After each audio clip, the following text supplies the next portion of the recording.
What's going on, guys? Today we're going to do a video on the New England single shot 12 gauge survival rifle that I built.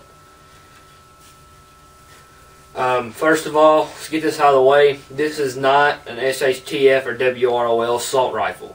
This is meant to be used in the woods as a survival rifle to kill squirrels, rabbits, whatever you need to kill to be able to eat. This is not meant to defend yourself, although you could do that, but this is not what it's built for. This is built to hunt small game and to keep you alive. First off, we'll just start with some of the specs on this gun. It's a 12 shot, it's a single shot 12 gauge break barrel. It's got a 3-inch chamber on it. I don't know what the barrel length is, but it is a U style. It's a partner model SB1 full choke. So that means I can shoot anything I want to out of it. When I got this gun, it had a green and just a green stripe camouflage paint job on it. Painted the whole gun black. Put 2 or 3 coats on it. Didn't clear coat it. I put a snake on it, a rattlesnake on the stock. I put a paracord sling on it that I weaved myself. You can see here, all the way down, I did a Super Cobra here at the middle, and I put a shot shell holder on it, and I got a fire steel down here. And I'll bring the camera in here in a minute. But here's the reason why I like this gun as a survival rifle. It's a common man rifle or gun, or shotgun, whatever you prefer to call it. It's a single shot. It's got one moving part to break down and clean. It's got one screw to undo to clean. And with this gun, you don't have to clean it, although you do need to clean your guns majority of the time. I clean mine every time I shoot mine. But in a survival scenario, you're not going to have to clean this gun. This gun is going to perform well for you without being cleaned. Because it is just a break barrel. There's nothing to go wrong in this gun, really. Unless you just drop it 500 miles out of a helicopter or something. We'll bring the camera in and I'll do some closer up stuff. What's the stuff I got in this and things like that. So on this gun, like I said, I've got a paracord weaved sling on it. Weaved this myself. It took about 4 hours. It's got 100 feet of paracord. You break it down, it's going to have the 7 inner strands and the outer shell, so it's going to be 8. So 8 times 100 is 800 feet of cordage right here. Like I said, on the sling, I've got a Alice shot shell holder. It's got the Alice clips on it. I keep 7 rounds in here. I can keep more, but they're all birdshot. Why birdshot? Because this is not a self-defense weapon. Although this can be made into a slug. You cut it at the wadding, and you can make this into a self-defense round. It is an improvised self-defense round. That's what the police departments teach. I could fit 12 in this, but I only choose to carry 7, so it's lighter and it's not as heavy and bulky.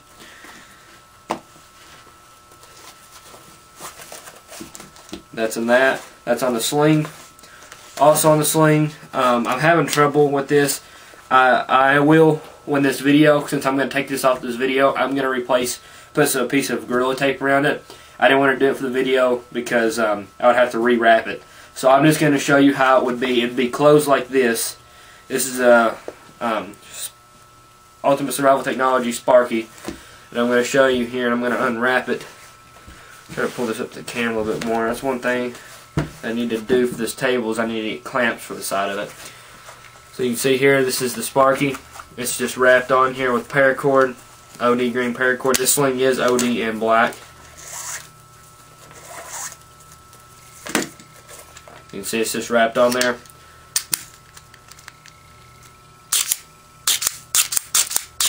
This is completely waterproof.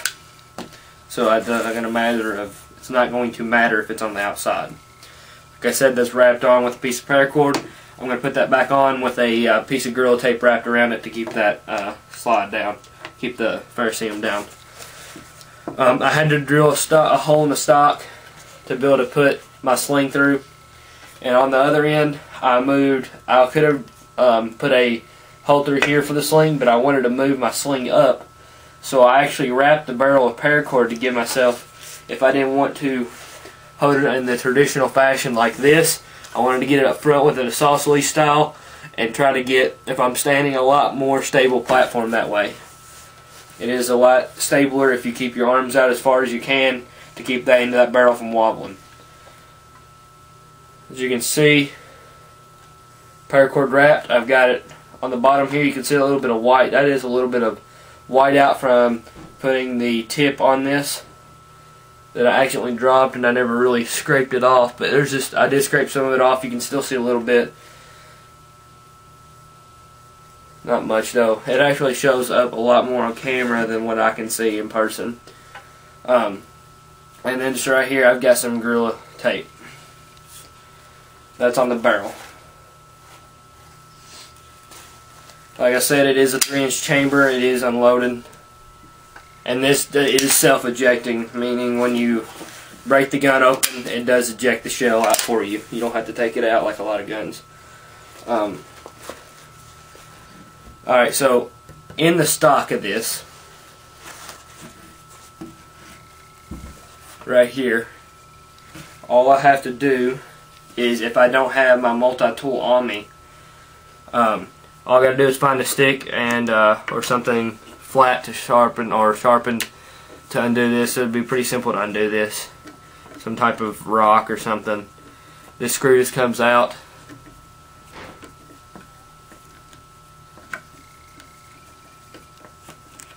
Like that, a single screw.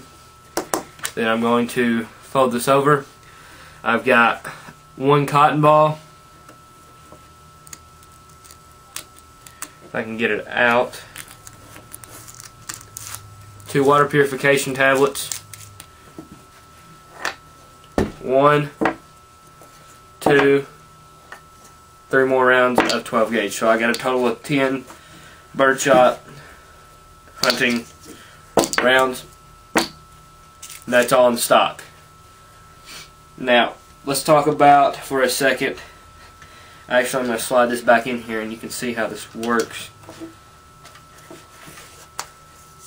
They just go in like this.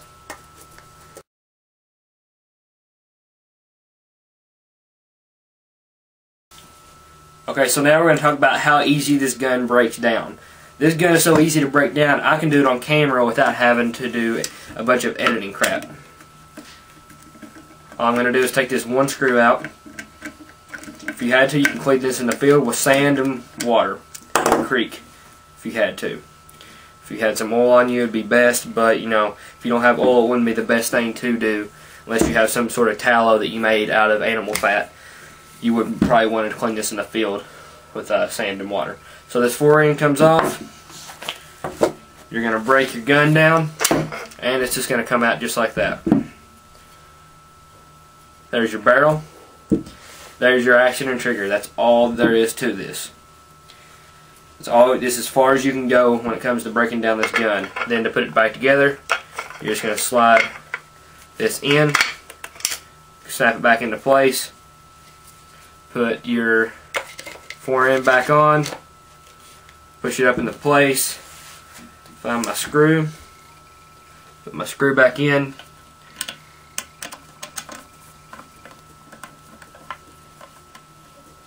and that is all it is. That's all it takes to break this gun down. And I may actually integrate this one little screw here and make this tight enough or loose enough just to where I can undo it with this and this back one too. I don't know if I'm going to do that yet. Some way I'll try to integrate something so I don't have to use some type of rock or some type of sharpened stick or something like that to undo it. Okay, so now we're going to talk about subloads for this gun, or sub-load inserts. They're going to be basically, I don't have one on the table yet. I will have one or 2 or 3.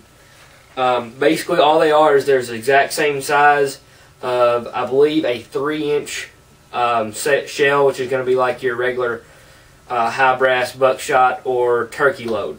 This is just a 2 3/4 birdshot load, but it's going to be like this. It's going to have the rim just like a actual shell would be, except it would be all milled out of, I believe it's steel or aluminum. I don't know exactly what it's milled out of. But why inserts for this gun? Well, if you're going to use this gun for hunting, and it comes down to a WROL situation, this is your designated hunting gun. Not to say that this gun here, that is not to say that this gun is a bad gun, but what if you don't have 20 gauge? Or at a particular moment, you're not using this for hunting, you're using it for something else. Your buddy has it to defend his family, or it's just in the house, and you just want to take this. This is your survival gun. It's got all the stuff on it that you need. This is just what you use. So this is a home loaded beside the bed. Okay? This is a Mossberg 520 gauge Youth. I love this gun. Like I said, same size as this, but what it does is it's milled down to the size to accept. The ones that I'm going to get is going to be, since I do have a 22, my dad has a 22. Actually, we have probably four or five 22 long rifle guns in this house. It is a 22 long rifle. It is actually a sub insert that is exactly going to go in offset on this, since this is a rimfire cartridge. The pin is going to hit the rimfire. It's going to be about 3 inches long, so it's going to have a 3-inch barrel. It's going to travel down your barrel and out, and it's going to be accurate about to 25 yards. That's not to say that it's going to be the most accurate, like my bull barrel over here is shooting 80 yards. It's not going to be very, very accurate, but it will put meat on the table, and it does tumble. So at 25 yards, you're going to be able to hit with it. You're going to be able to shoot a squirrel out of the tree. And it's not meant for, like I said, it's not meant to be used as a battle rifle. It's meant to hunt and provide food for yourself and your family. So in this, like I said, it'd be nice to have sub-caliber inserts. So anything that I found, any ammo that I have at home, no matter where I find it, no matter where I get it, I can shoot it out of this gun. It does not. I do not have to have that specific rifle. If I say I have, maybe they eventually come out with a 7.62 by 39 insert for this. It's a foot-long rifle. Alright, I don't have that gun. With the sub-caliber insert, I do now. That may be used for hunting, because it's not a battle rifle like I said. It is mainly used for hunting. The reason why caliber inserts like that are made is because you may not have that particular gun. Say you want to shoot a bunch of different cartridges. You want to have a broad range of ammo that you can get from outside sources. If something went down, ammo wasn't available. As available, you could buy what was cheapest, what that person had. You could trade with them for this. The whole point behind those is being able to shoot any cartridge that you want out of one single gun. Now, if you wanted to do that for a battle type rifle, I don't believe that would be very feasible, because most battle rifles are going to be your semi-automatic type rifles or your bolt-action sniper rifles, which you're going to be 500-600 yards out anyways. It's not going to matter how fast you're going to fire, because they're not going to know you're there. So if you're going to be looking for that, you might as well just buy that particular gun, because it's not going to work for a battle type rifle like the AK, AR platforms. So that's my video on my survival gun and caliber inserts. I appreciate you watching. Like I said, I'll eventually have a full video review on this gun. I just showed you what I had on this gun as of right now. I don't believe I forgot to mention, but I did paint the front bead sight with white out. So thanks for watching, and I'll see you guys in the next video.